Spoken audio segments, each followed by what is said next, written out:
محبت کے ساتھ پیش کرنے ہیں۔ الصلاۃ والسلام علیک یا سیدی یا رسول اللہ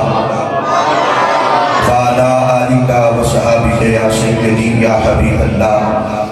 الصلاۃ والسلام علیک یا سیدی یا شفیع المذنبین وعلی آلک و صحابک یا سیدی یا محبوب رب العالمین۔ الصلاۃ والسلام علیک یا سیدی یا خاتم النبیین وعلی آلک و صحابک یا سیدی یا خاتم المعصومین۔ اللہ جل شانہ وعم نوالہ وعتم برہانہ وعظم شانہ کی حمد و ثنا حضور پرنور شافع یوم النشور زینت بشر کائنات فخر موجودات حامی بے کساں غم گسار زمان سید سروران دستگیر دو جہاں قائد المرسلین خاتم النبیین امام الانبیاء احمد مجتبی جناب حضرت محمد مصطفیٰ صلی اللہ تعالیٰ علیہ وسلم کے دربار مہربان میں ہدیہ درود و سلام کا نذرانہ پیش کرنے کے بعد دعا رب ذوالجلال میری زبان پہ کلمۃ الحق جاری فرمائے اور ہم سب کو سن سنا کے عمل کر کے دونوں جہان بہتر بنانے کی توفیق عطا فرمائے۔ برادران سلام، آج کا یہ نورانی وجدانی ایمانی حقانی پروگرام عاشق رسول فنافذ رسول حضرت صوفی حاجی محمد لطیف نقشبندی رحمت اللہ تعالی علیہ کے دوسرا سالانہ عرس پاک کی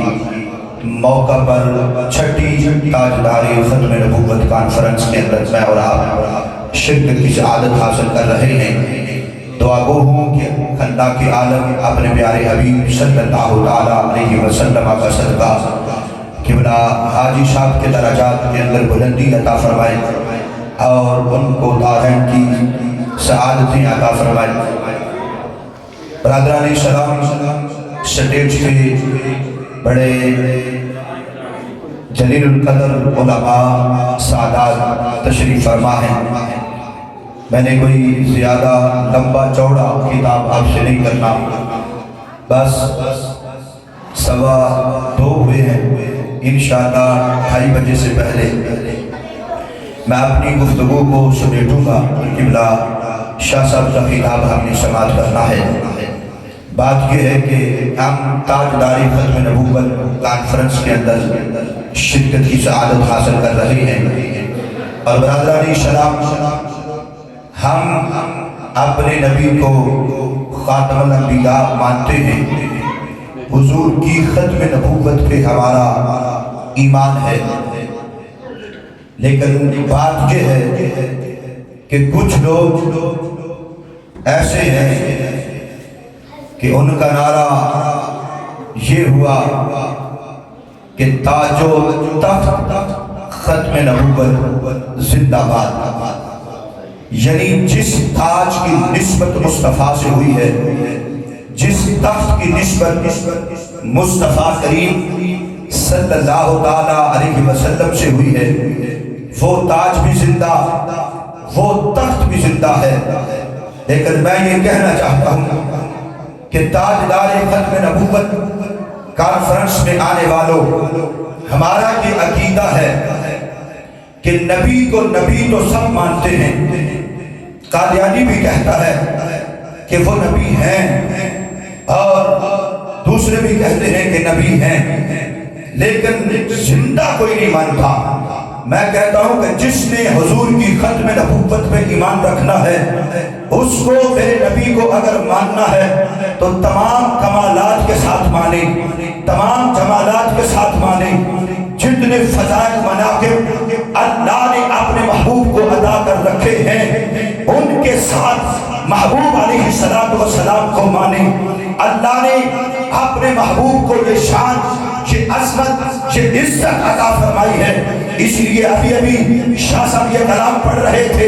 سیدی اعلیٰ حضرت امام محمد رضا خان فاضل بریلوی، ہمارا یہ عقیدہ ہے ساری تحقیقیں اعلیٰ حضرت پہ آ کے ختم ہو جاتی ہیں، اعلیٰ حضرت کے آگے کوئی تحقیق ہم نہیں مانتے۔ اگر کوئی تحقیق کر کے یہ کہے کہ نبی زندہ نہیں ہے، تم کیوں مانتے ہو، تم کیوں سرکار کا ملاد کرتے ہو، تو میں یہ کہنا چاہتا چاہتا ہوں کہ اگر تیرا یہ نعرہ لگے کہ تاج و تخت ختم نبوت زندہ باد زندہ باد، میں کہتا ہوں جس تاج کی نسبت مصطفیٰ سے ہوئی ہے، جس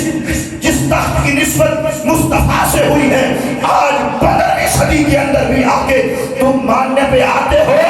تو اس جناب کپڑے کے تاج کو بھی زندہ مانتے ہو، اور جناب والا وہ لکڑی کے تخت کو بھی تم زندہ مانتے ہو جس کی نسبت میرے مصطفیٰ کے ساتھ ہوئی ہے۔ میں کہتا ہوں جس کی نسبت والی چیز اگر 15ویں صدی کے اندر بھی زندہ ہے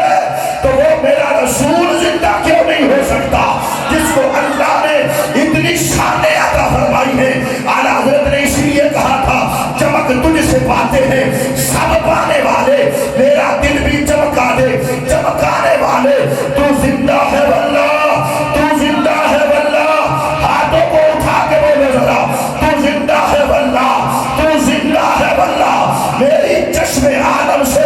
چھپ جانے والے۔ تو میں کہتا ہوں جس کا عقیدہ ختم نبوت کو زندہ ماننا ہے، فرمایا کہ وہ اہل سنت و جماعت ہے، وہ اپنے نبی کو زندہ بھی مانتے ہیں اور اپنے نبی کے تمام کمالات کو بھی ماننے والے ہیں۔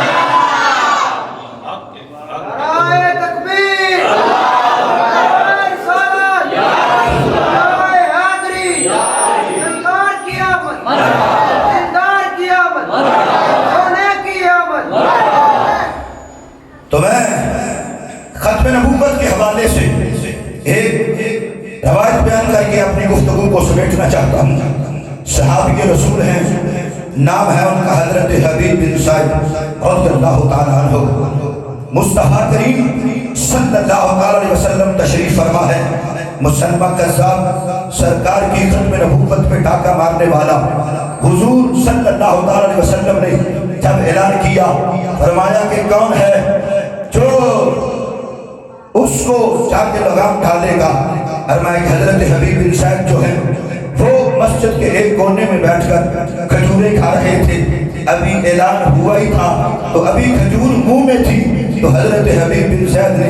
لبیک کہہ کے اپنے ہاتھ کو بلند کر کے کھڑے ہو گئے، آقا میں حاضر ہوں۔ آپ دیکھو کہ جب منہ میں کچھ کھانے والی چیز ہو تو جب بندہ کھاتا کھاتا بولے تو ذرات تو گرتے ہیں، تو جب صحابہ پہ ذرات گرے تو صحابہ کہتے ہیں حبیب بن سعید اتنی جلدی کیا تھی، محبوب ابھی تو اعلان کر رہے تھے، تم فوراً کھڑے ہو کے اعلان پہ لبیک کہہ دیا ہے، تم پہلے کھجور تو کھا لیتے پھر سرکار کی بارگاہ میں جواب دیتے۔ تو حضرت حبیب بن سعید کا جملہ سنیے، کہتے ہیں او میرے نبی کے غلاموں، میرے نبی سے پیار کرنے والوں، آقا سے محبت کرنے والوں، تم کیا کہتے ہو کہ میں کھجوریں کھاتا رہتا باقی کوئی اور نہیں چاہتا؟ میں نے اس لیے کھجور کھانے کا انتظار نہیں کیا،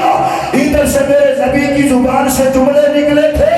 ادھر میں لبیک کہتا ہوا مصطفیٰ کی بارگاہ میں حاضر ہو گیا تھا کہ آقا اس کا سر میں اتاروں گا، آقا اس کو میں بتاؤں گا کہ اگر ختم نبوت کا تاج اگر کسی کو اللہ نے عطا فرمایا ہے تو وہ میرے محبوب کی ذات ہے۔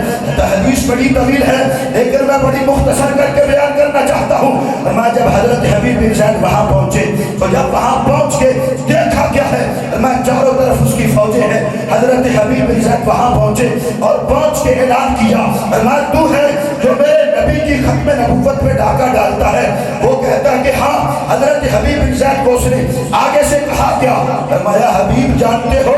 کھڑے کہاں